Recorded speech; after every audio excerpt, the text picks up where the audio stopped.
உனக்கு உண்மத்தம் பண்ணுறதே வேலையா உனக்கு? அப்போ திரிசாவை வச்சு நீ கேள்வி கேட்டது நீ தான். இப்போ வந்து இந்த அலையன்ஸில் இருக்காங்க, இது அரசியல். நீ ஒன்றே அந்த இவர் மாதிரி பேசக்கூடாது. ஒரு 3 எழுத்து தலைவர் ஒருத்தர் ஒன்று 2 வரியில் இன்பிட்வீனில் படிச்சுட்டு அதெல்லாம் வேணாம். ஒரு பேர் இறந்ததுக்கு வந்து இன்னைக்கு வந்து ஒரு ஜட்ஜி பேசியிருக்காங்க. அதுக்கு அவர் கருத்து சாரி பார்த்தேன். படம் அசத்தல் இல்லை, அந்த எழுத்துக்குள்ளேயே போகல. நான் படம் வந்து அந்த நோக்கமும் சரி, இந்த காலகட்ட இளைஞர்களுக்கு அந்த இந்தி எதிர்ப்பு போராட்டம், திராவிட கழகங்களின் அந்நாளைய போராட்டம், அந்த அப்படியே நெருப்புக்கு பலி கொடுத்தாங்க. 100-200 பேர் சுட்டு கொல்லப்பட்டாங்க. இப்போ வந்து அதை காங்கிரஸ் அது இதுன்னு சண்டை பண்ணிகிட்டு இருக்காங்க. அது காலம் வரலாறு. சுதந்திரம் வந்து வாங்கையில் எல்லாம் ஒரே ஒரு கட்சி தான் இருந்தது, தேசிய காங்கிரஸ் தான் இருந்தது. அப்புறம் பிரிஞ்சு போனவுடனே அந்த இந்திய திணிக்கையில் தான் கிளர்ந்து எழுதுகிறாங்க. அந்த இதில் அவ்வளவு காட்டப்படாட்டியும் ஒரு 10 விழுக்காடு தான் காமிச்சிருக்காங்க. அதுக்கே சென்சார் ஏகப்பட்ட கெடுபிடி பண்ணியிருக்கு. ஆனால் முழுமையாக 5-6 தடவை நான் அழுதேன் அந்த படத்தில். அந்த நேற்று தான் பார்த்துட்டு வந்தேன். அதெல்லாம் ஒரு சினிமா. அந்த பல பேர் வெளியே வரையில் எப்படி இருந்துச்சு அந்த கேள்விக்கெல்லாம் உட்படுத்தக்கூடாது. அது ஒரு சரித்திரம், அது ஒரு patriotic film. Hats off to எந்திரிச்சின்னு வணக்கம் சொல்லணும். சுதா கோங்கரா ரொம்ப அசத்தலாக பண்ணியிருக்காங்க அந்த படத்தில். இது வேறு இதாக இருந்தாலும் சொல்ல வேண்டிய கடமை. நல்ல வேலை. அதர்வா அசத்தலாக பண்ணியிருக்க அந்த பையன். அப்படியே அந்த காலகட்ட இளைஞனை காட்டுது. சிவகார்த்திகேயனுக்கு தீனி பத்தலை சொல்லப்போனால். அந்த போராட்டங்களில் ஒரு 5% தான் சிவகார்த்திகேயன் பங்காக இருக்குது. ஆனால் அவர் பங்கை பயங்கரமாக பண்ணியிருக்காரு. ஸ்ரீலீலா அண்ணாவா அதான் மோகன் ரவி, ஜெயம் ரவி. அது புனையப்பட்ட கதாபாத்திரமாக தான் அங்கே காணறிய. நான் சரித்திரம் படித்தனால அந்த காலத்தில் ஏன்னா ஏகப்பட்ட ஆளுகளை வச்சு சுட்டு கொன்று பயங்கரமான வில்லத்தனம் நடந்து அவ்வளோ உயிர் பலியை தாண்டி இந்த தமிழ்நாடு மொழிப்போர் தியாகிகள்னு 100கணக்காக இறந்துருக்காங்க. அதை கண்ணுக்கு முன்னாடி கொண்டு வந்த நிறுவனத்துக்கும் இந்த சுதா கோங்கராவுக்கும் வணக்கங்கள்.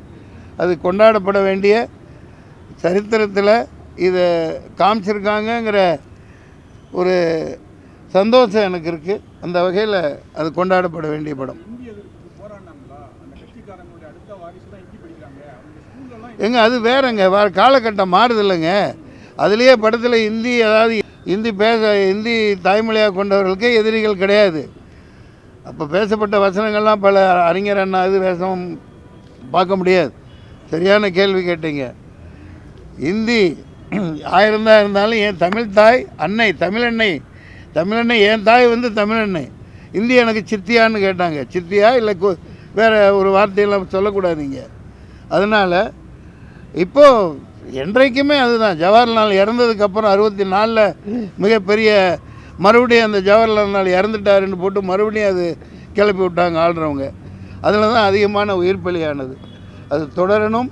இருமொழி கொள்கை தான் தமிழ்நாட்டுக்கு எல்லாமே. இப்போ காலையில் என்ன சொல்லியிருக்காரு? நேற்று மகாராஷ்டிராவில் சிஎம் வந்தால் தொடப்பக்கட்டையில் அடிப்பேன் அப்படின்னார். பார்த்தீங்களா? ஹெட்டிங்கில் போட்டிங்கள்ல. இத்தனைக்கும் மகாராஷ்டிரா ஹிந்தி 99 விழுக்காடு பேசப்படுற இடம். பட் அவன் மராத்வாடா மராட்டி. आमच्या भाषा मुंबई मराठी है, हिंदी नहीं मनात. அதே மாதிரி பஞ்சாபி. இது பல குடிகளின் யூனியன் சங்கமம் தான் இந்தியா. அந்த இவர் மாதிரி பேசக்கூடாது. ஒரு 3 எழுத்து தலைவர் ஒருத்தர் ஒன்று 2 வரியில் இன்பிட்வீனில் படிச்சுட்டு அதெல்லாம் வேணாம். தமிழ்நாடுன்னு வந்தால் தாய் மொழி தமிழ் தான். நிறைய அதில் அரசியல் இப்போ பூந்துருச்சு. இந்தி தெரியாதவர்கள்லாம் பதவியில் இருக்காங்க. இது அரசியல் ரீதியாக தீர்வு காணப்படும். அப்பா நான் எல்லாத்தையும் சொல்லிடுவேன். எனக்கு அவங்க சென்சார்லாம் பண்ண முடியாது. இப்போ சென்சார் போர்டுங்கிறது இருக்குது. சில நேரத்தில் போராடணும். சென்சார் போர்டுன்னா அப்படி தான். 50 லட்சம் வாங்கினதா விசாலெல்லாம் குற்றம் சொல்லியிருந்தார் கொஞ்சம் வருஷம் முன்னாடி. 2 கோடி 1 கோடி இப்படிலாம் பாம்பேலாம் கம்ப்ளைண்ட் வந்திருக்கு. பல சென்சார் ஆஃபீஸர்கள் வாங்கிட்டெல்லாம் அந்த டயத்தை யூஸ் பண்ணி ரிலீஸ் பண்ணியிருக்காங்க. நீதிபதிகளே அப்படி இருக்கையில் அப்புறம் சென்சார் போர்டில் என்ன இருக்காமல் இல்லாமல் இருப்பாங்க. இது எல்லாம் நடக்கிறது தான். இது எல்லாம் அரசியலில் சகஜம் அப்பா அப்படின்ற மாதிரி எல்லா துறையிலும் இருக்குது. தமிழ் திரையுலகமே வந்து அவருக்கு வந்து ஆறுதல் சொன்னாங்க. விஜய் வந்து எந்த ஒரு அறிக்கை இது வரைக்கும் விடல. அது என்கிட்ட கேட்குறியப்பா. என்கிட்ட போய் கேட்குறீங்களே. விஜய் சண்டை முட்டி விடுற இதெல்லாம் வேணாம். அவருக்கு சில கடமைகள் இருக்குது, சில பொறுப்புகள் இருக்குது. அதான் சொல்லிட்டேன்ல, அது ஒரே கல்லில் 5 மாங்காய் இருக்குது அதில். அதனால் அது திடீர்னு அது ஒரு அதிர்ச்சி தான். ரசிகனா மக்கள் என்னடா வரலையே அப்படின்னு. அதுக்கு என்ன பண்ண முடியும்? அது ஒரு சினிமா திரைப்படம், கடந்து போக வேண்டியது தான். அடுத்து வரும் வெள்ளம். சிபிஐ இன்னைக்கு 41 பேர் இறந்ததுக்கு இன்னைக்கு ஒரு ஜட்ஜு பேசியிருக்காங்க. அதுக்கு உங்க கருத்து? சாரி, இது இனிய பொங்கல் விழா. சிறந்த நன்றி, வணக்கம். இவரை பார், இப்போ விடிய விடிய பார்க்காம பேசுவேண்ணா.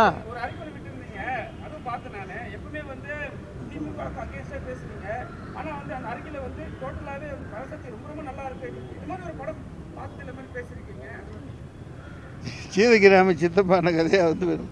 இன்னார வரைக்கும் என்ன பேசுகிறேன் தம்பி? திமுகன்னு இல்லைப்பா, அப்போ இருந்த எதிர்கட்சின்னு திராவிட முன்னேற்ற கழகம்தான், திராவிடர் கழகம்தான். அப்போ எத்தனை உயிர் பலிகள், எவ்வளவு சேதாரங்கள், எவ்வளவு அந்த வரலாறு இந்த இளைஞர்களுக்கு தெரியாது. அந்த இளைஞர்கள் நீ ஒருத்தனாக இருக்க. தமிழ் குடிகள் எத்தனை பேர் உயிரிழந்திருக்காங்க. தாளமுத்து நடராஜனாக இருக்கட்டும், இங்கே பொள்ளாச்சியில், அதெல்லாம் பேர் ஒருத்தரா 2 பேரா? தான் உடம்புல நெருப்பை வச்சு கொளுத்திக்கிட்டு இந்தி ஒலிகன்னு கிளம்பி ஏன்னா திணிக்கப்பட்டது. எல்லா இதுலேயுமே ஹிந்தியில் கொண்டாந்து இங்கே போனது படித்தா தான் வேலைன்னா திருப்பிக்கிட்டு அடிக்க மாட்டோம், என்றைக்குமே எதிர்ப்போம். அதில் கட்சியெல்லாம் பாராட்டுறதுக்கு ஒன்றும் இல்லை. நிறைய பேர் தீ குளிச்சு இந்திக்கு இறந்தாங்க. அவங்களோட வாரிசோ அவங்க சொந்தக்காரங்களோ யாரோ எம்எல்ஏவோ எம்பியோ மந்திரியாவோ இல்லையே. நான் ஆட்சியில் இல்லை. பெரியார் பேரனா என்ன உட்கார வச்சாங்கன்னா எல்லாத்தையும் உட்கார வச்சுருவேன். தேடி கண்டுபிடிச்சி உட்கார வச்சுருவேன், கொண்டாடுவேன். அது அவர்கள் தான் நாட்டை ஆளணும். சொல்ல போனால். நன்றி, வணக்கம். நன்றி நன்றி நன்றி நன்றி. Thank you thank you. அவங்க கேட்க ரொம்ப பழமையான முதல் ஒரு கொண்டாடப்பட்ட ஒரு பண்டிகைன்னா பொங்கலாக தான் இருக்கணும், இருந்தே ஆகணும். பொங்கலாக தான் இருந்து வந்திருக்கு. 1000-2000 வருடங்கள் முன்பிருந்தே உழவ திருமகனின் குடியான பெருங்குடி மக்களின் புது பானையில் பொங்க வச்சு கொண்டாடி, அந்த காலத்தில் இனிப்பு பொங்கல்லாம் சர்க்கரை கண்டுபிடிக்கப்படாமல் இதில் பனை மரம், தென்னை மரம், அந்த வெள்ளைக்கட்டிகள் இனிப்பு பொங்கலில் நான் படித்த புத்தகத்தில் அந்த பூசணிக்காய், மஞ்சள் பூசணிக்காய், அரசாணிக்காய்னு சொல்லுவாங்க, ஆரோக்கியமான பொங்கலாக செஞ்சு சீச்சிட்டு அதை உள்ளே போட்டு கிண்டி ரொம்ப அசத்தலான பொங்கல் கொண்டாடி வந்திருக்காங்க. இது மாடர்ன் டேஸில் இங்கே நாமெல்லாம் அவர்களோட உரிமையை பறிச்சுக்கிறோம். ஏழை குடியானவர்களின், விவசாயிகளின் பண்டிகை. அவங்க நல்லா வாழணும், அவர்கள் வாழ்வுரிமை பாதுகாக்கப்படணும். வழக்கமாக பொங்கல்லாம் பார்த்தா 13 படம் 12 படமெல்லாம் வரும். நான் கஷ்டப்பட்டு வந்துக்கிட்டு இருந்த காலகட்டங்களெல்லாம் எல்லாம் நிறைய படங்கள் வரும். அந்த விதத்தில் நீங்கள் பொங்கலுக்கு வந்திருக்கணும். கண்டிப்பாங்க சார். ஏன் வரல? ஐயா தலைவர் படம் வருதுன்ட்டு, பெரிய 2 படம் வருதுன்ட்டு. இல்லைன்னா கண்டிப்பாக பொங்கல் வர மாதிரி தான் இருந்தது. எப்போவுமே நீங்கள் பின்னாடி நிற்கணும். எது இப்போ நம்ம கையில் இல்லை. நீங்கள் ஏன் பின்னாடி இப்போ இந்த நல்ல தேதிகளை உபயோகப்படுத்தியிருக்கலாம். கண்டிப்பாக சென்சார் வாங்கிட்டோம். அந்த வகையில் எனக்கும் மன கஷ்டம். விஜய் படம் என் குடும்பத்தோடு போய் பார்ப்பேன். முதல் ஷோ இல்லாட்டி முதல் நாள் பார்த்துருவோம். குடும்பத்தோடு மொத்தமாக பார்ப்போம். முதல் நாள் பார்த்துருவோம். அந்த வகையில் இது ஜனநாயகன் பார்க்க முடியல. அதில் பல அரசியல் இருக்குது. அதை இங்கே பேச விரும்பலை. இவர் சும்மா வாங்க இந்த பச்சரிசி 2 கிண்டிட்டு போங்கன்னு சொன்னார்.